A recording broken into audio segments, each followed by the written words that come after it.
You searched how to buy shares of Foreign and Colonial Investment Trust PLC. This UK investment trust is listed on the LSE PLC under the ticker FCIT.L, and this is an educational overview, not financial advice. To trade FCIT.L, you need a broker account.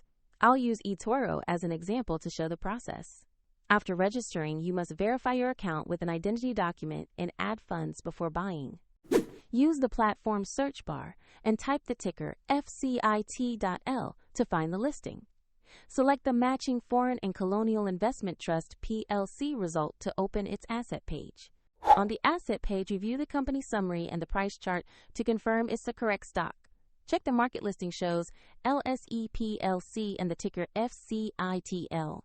Click Invest, enter the amount you want to purchase, then carefully review and confirm the order details before submitting.